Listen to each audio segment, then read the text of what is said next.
Hey everyone, I'm back. Now, I'm not really one to talk about my feelings, but for those of you who don't know, my father unfortunately passed last week. So that's what's been going on with me for the last week and a half. So needless to say, I've been spending tons of time with family and close friends. In any case, before I get into the episode, I wanted to say that the love and support all of you have been sending me and my family through social media, YouTube, and even through the donations from my father's memorial fund on GoFundMe has been utterly incredible. It means more to me than you guys will ever know. Sincerely.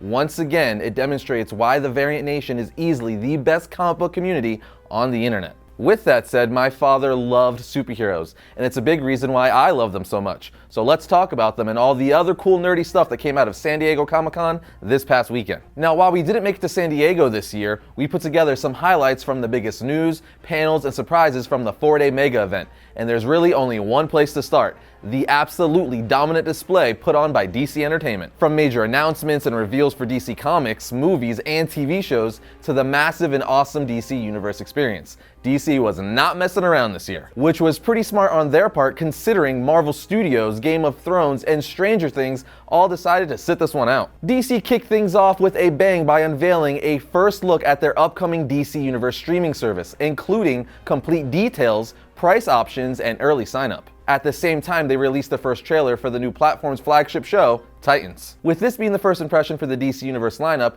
we were hoping to see something with more of a cinematic feel. But for us, it looks too much like an R-rated version of the CW DC shows. After watching the trailer a couple of times, the concern is that they're going to confuse edgy with quality. Hopefully we're wrong, but we'll just have to wait and see. As for the DC Universe service itself, fans got their first look at the new app and its features, and DC opened up early enrollment with a $74.99 annual membership and 3 bonus months free. But only for a limited time. After the service launches in the fall, subscribers will also have a monthly option of $8.99.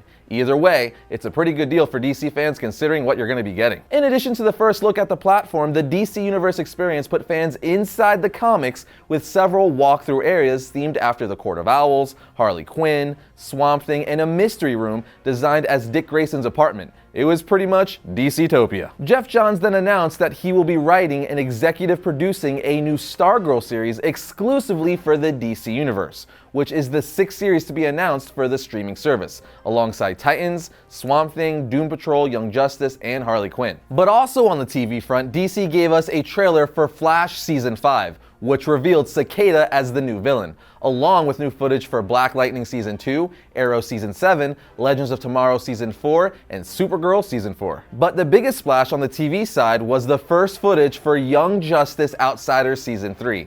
It was glorious to finally see the series return from the grave, and it looks like it's going to be just as fun as the first 2 seasons. Not to be outdone, DC's movie slate took center stage on Saturday with a Wonder Woman 84 panel, featuring some early Comic-Con exclusive footage, followed by our first trailers for Shazam and Aquaman. The Wonder Woman footage, which showed Diana saving a little girl in a mall and beating up some bad guys, was described by fans as really fun. As for Shazam, it looks so funny and like it was ripped straight out of the New 52 comics. It could possibly be DC's most fun movie yet, if it's as good as the trailer. Then came the long-awaited first trailer for Aquaman. But while there are definitely some bright spots like Black Manta and Ocean Master, the trailer that was released online left us with some concerns overall. Having said that, there are still a few months of post-production left before it's released, and there were additional scenes shown exclusively to Hall H attendees that most said were better than the trailer that was released online. So we're gonna hold out hope that the final VFX look a bit less video game-ish, and Jason Momoa's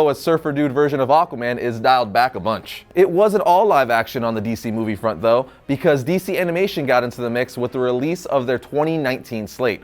We're gonna get 4 new original animated films next year, with the Reign of Superman kicking things off at the beginning of the year, followed by Justice League vs. the Fatal 5 in the spring, and freaking Batman Hush in the summer. Yes, my friends, we are finally getting a Batman Hush movie.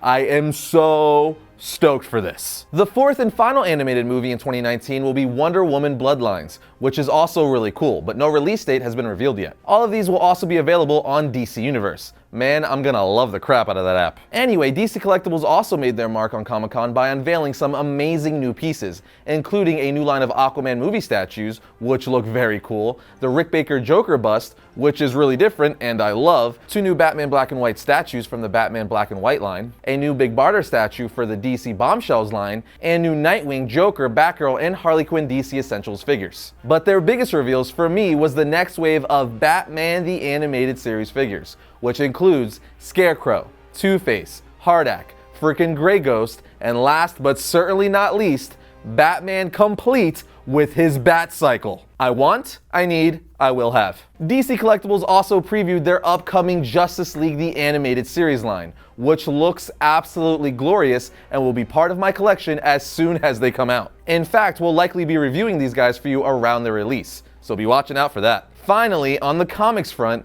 DC had a lot to show as well, starting with Superman setting the Guinness World Record for the longest running superhero comic book series with Action Comics issue 1000. Then Batman was also revealed to be returning to a more classic suit, kinda like they did with Superman a while back. It all starts in Batman issue 53. Next, during the panel where he announced the Stargirl series, Jeff Johns also announced that he would be writing a new Shazam comic, which will debut in November. So that's all kinds of awesome. And speaking of awesome, Grant Morrison will be writing a new Green Lantern series with artist Liam Sharp. And considering half of the comics he's written are now classics, it goes without saying that DC fans are going to be looking out for that one. Scott Snyder also announced that he will be partnering again with artist Jock on a new 6-issue The Batman Who Laughs miniseries, which will introduce yet another evil Batman. This one is described as a Punisher-like version of the Dark Knight who killed Joe Chill with his own gun on the night of his parents' murder.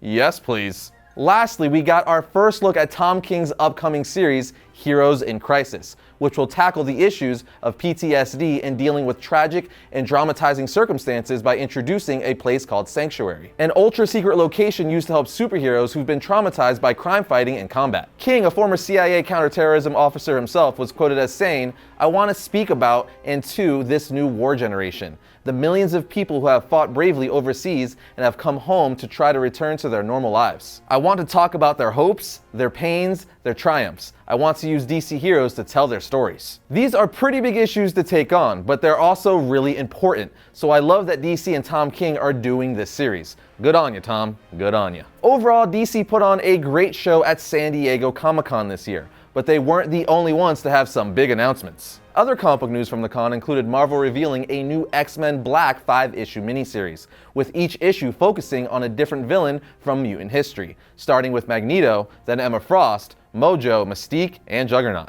Marvel also announced a new 6-issue The Vision series written by Chelsea Kane that will pick up right where Tom King left off with his original Vision maxi series. We also learned that Marvel Digital will release 3 new original comic series with Luke Cage, Iron Fist Phantom Limb, and Daughters of the Dragon. And we have to mention our first look at the cover for Spider-Gwen Ghost Spider, the next alternate universe Gwen Stacy. Star Wars also got a couple new titles with IDW announcing a new darker and creepier story with Star Wars Adventures Tales from Vader's Castle, which will be released for Halloween this year.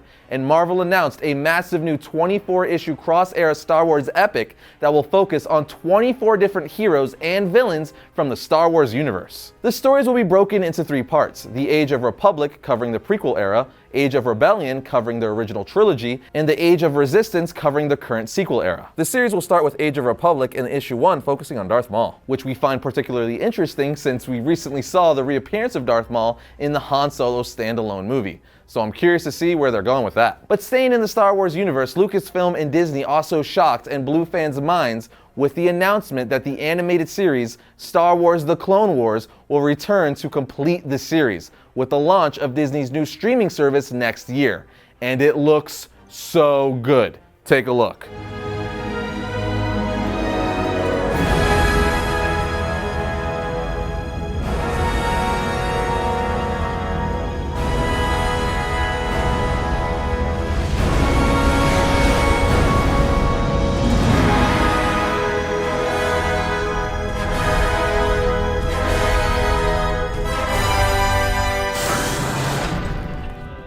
All right, Rex. What's so important that you brought us all the way back here?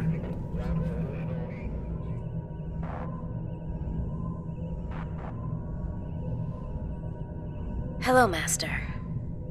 It's been a while.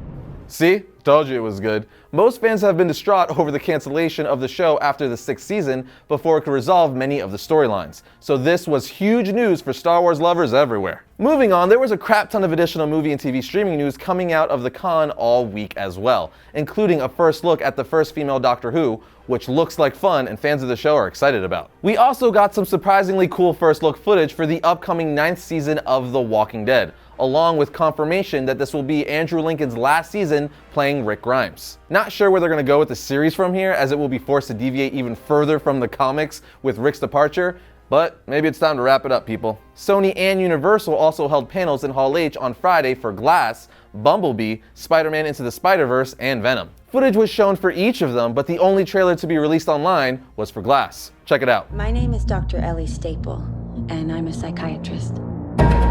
My work concerns a particular type of delusion of grandeur. It's a growing field. I specialize in those individuals who believe they are superheroes.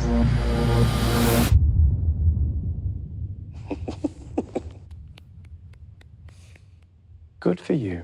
M. Night Shyamalan has created the most unexpected superhero universe ever, and it's glorious. I can't wait for this one. As for Venom, Into the Spider-Verse, and Bumblebee, the buzz coming out of Hall H about the individual footage for each was mostly positive, and we learned that we will visit Cybertron for the first time in Bumblebee. We also got confirmation that Venom will not have the classic white spider on his chest in the movie, which really isn't a surprise at all, but it still sucks nonetheless. Then during Warner Bros. Hall H presentation on Saturday, we also got a first trailer for Godzilla King of Monsters, which was highly anticipated and really delivered. Take a look.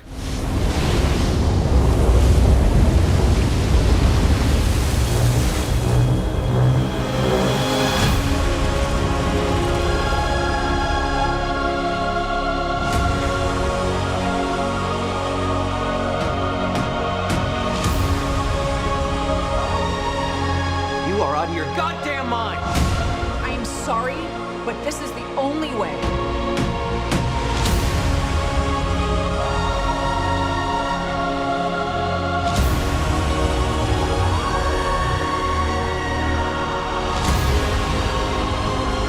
You're a monster. I'm sorry.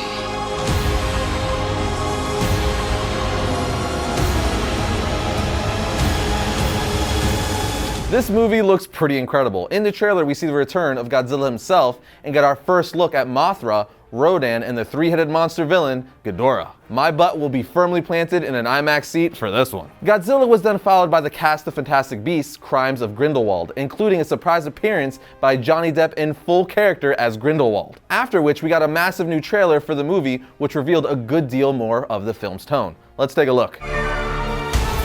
You underestimate your talents, Mr. Scamander. Their arrogance is a key to our victory.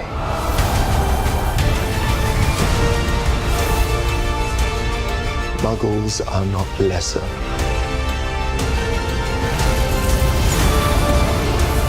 Not disposable.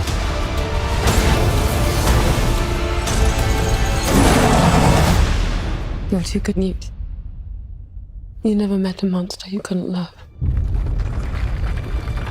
Credence!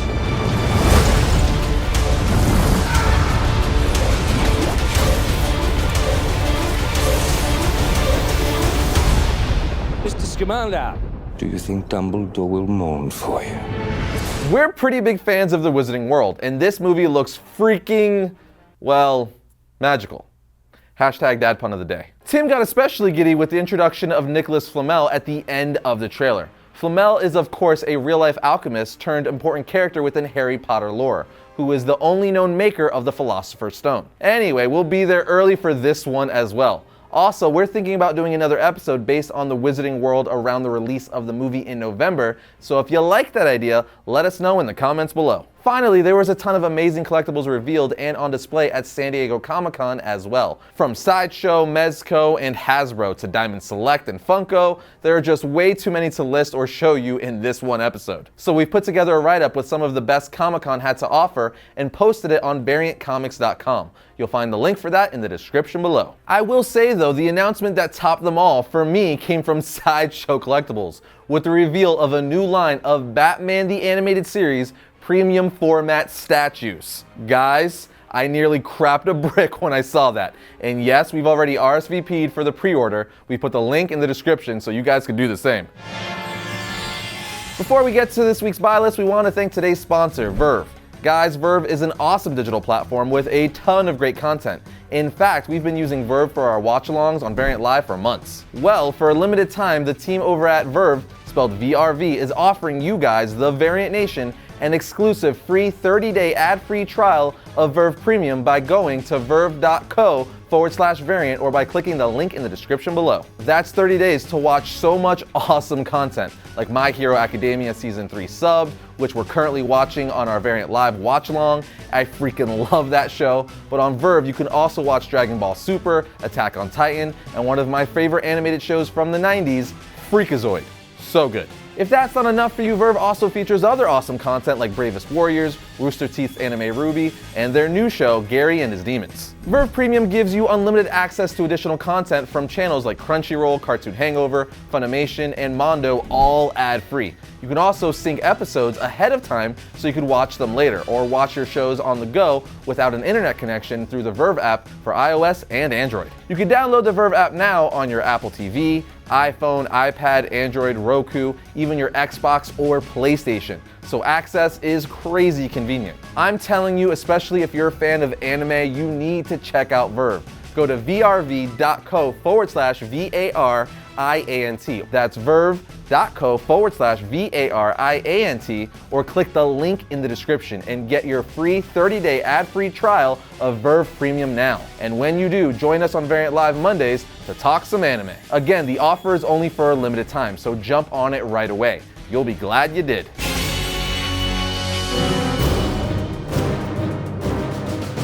First up for Wednesday, July 25th, we have the Amazing Spider-Man issue 2. A revelation from the past puts Peter Parker's job, relationships, and whole life in jeopardy while an alien invasion hits New York. Now we have Doomsday Clock issue 6. The Watchmen sequel continues with Mime and Marionette taking center stage. Here we have Sentry issue 2. The first issue to this series was great, so if you're a fan of Sentry, you need to pick up the series. Next we have The Flash issue 51. As the dust settles in the wake of the Flash War, the Flash and his family of speedsters try to pick up the pieces of what's left. But bad blood can run deep. This is the one race the Flash family can't win. And finally we have Justice League Dark issue 1. Justice League Dark is back, this time in the wake of the Justice League No Justice event. If you're a fan of this team at all, you're gonna want to read this, as a nightmarish new threat wants their magic back from Earth's heroes. That's it for today, my comic comrades, but be sure to check out all our San Diego Comic-Con content links included in the description below. Also, if you like what you see, be sure to give us a subscribe. And to our Variant Nation, thanks again for being the best community on the planet. We'll see you next time when I talk about all things comics.